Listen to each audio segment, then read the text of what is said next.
Hello guys, आज हम देखेंगे आर डी शर्मा के एक्सरसाइज 3.3 का क्वेश्चन नंबर 8। इसमें हमें दो इक्वेशन दिया हुआ है, जिसमें से हमें इन दोनों को सॉल्व करके एक्स और वाई की वैल्यू फाइंड आउट करनी है।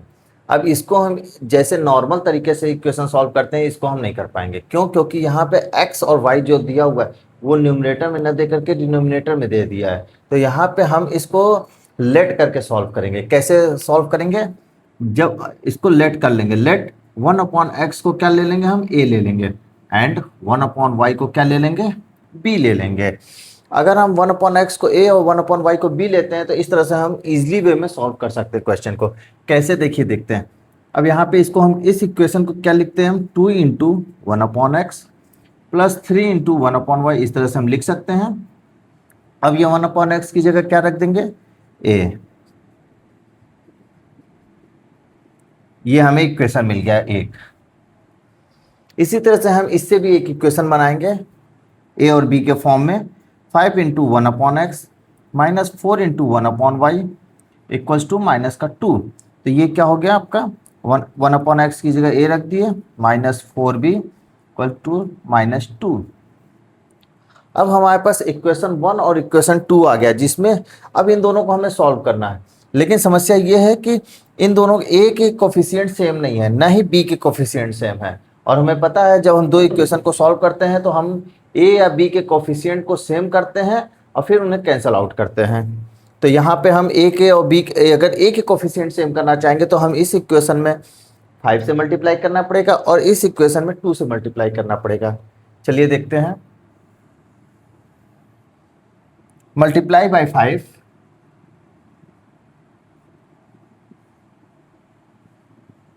इन इक्वेशन 1। ओके, ये 5 है।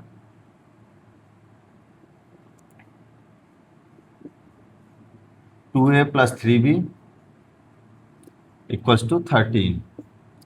5 से मल्टीप्लाई करेंगे तो 5 2 जा 10a plus 15b equal to 65। ये हमें मिल गया इक्वेशन नंबर 3। अब इसी तरह से हम इसको भी करेंगे, इसमें 2 से मल्टीप्लाई करेंगे। Multiply by 2 in equation 2। तो हमें क्या मिलेगा, 2 का मल्टीप्लाई करेंगे 5a माइनस का 4b इक्वल्स टू माइनस 2। 5 2 जा 10a minus 8b equals to minus 4। ये इक्वेशन 4 मिल गया। अब हम दिख रहा है इक्वेशन 3 और इक्वेशन 4 में a का कोफिशिएंट क्या है, सेम है। अब इन दोनों को हम ऐड करेंगे या सब्ट्रैक्ट करेंगे, ये डिपेंड करता है कि इन दोनों का साइन कैसा है। अगर सेम साइन है तो हम सब्ट्रैक्ट करेंगे और अगर डिफरेंट साइन है तो हम ऐड करेंगे। तो यहाँ सेम साइन है तो हम सब्ट्रैक्ट करेंगे। Subtract equation 4 from equation 3। किसी को भी किसी में कर सकते हैं। तो थर्ड इक्वेशन क्या है, 10a plus 15b equals to 65। 10a minus 8b equals to minus का 4। ये थर्ड इक्वेशन हो गया, ये फोर्थ इक्वेशन हो गया। अब हम सब्ट्रैक्ट करेंगे तो हमें पता है सब्ट्रैक्ट करते समय हम क्या करते हैं, जो भी साइन रहता है उसको हम क्या कर देते हैं, चेंज। मतलब प्लस है तो माइनस कर देंगे, माइनस है तो प्लस कर देंगे। यहाँ पे प्लस है तो माइनस हो गया, यहाँ माइनस है तो प्लस हो गया, यहाँ माइनस है तो प्लस हो गया।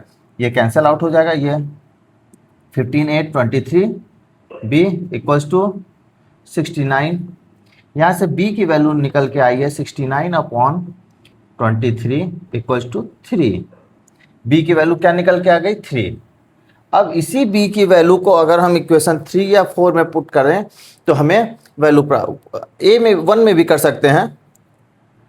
तो value of b put in equation 1। तो इक्वेशन 1 क्या है हमारा, 2a plus 3b equals to 13। अब यहाँ पे b की वैल्यू रख देंगे 3 इंटू b की वैल्यू क्या निकल के आई है, 3।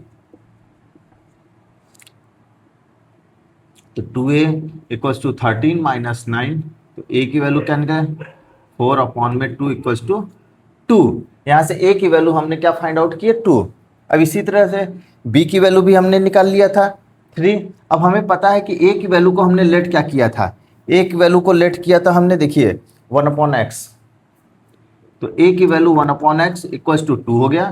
तो यहां से x की वैल्यू फाइंड आउट हुई क्या, 1/2। इसी तरह से b की वैल्यू हमने लेट किया था 1/y इक्वल्स टू b की वैल्यू क्या निकल के आई थी 3। देखिए, तो यहां से y की वैल्यू निकल के आएगी क्या 1/3। रिजल्ट हमारा क्या मिला, x equal to 1/2 and y equals to 1/3। ये हमारा रिजल्ट हुआ। आई होप आप लोग को बहुत अच्छे से समझ में आया होगा। Thank you guys.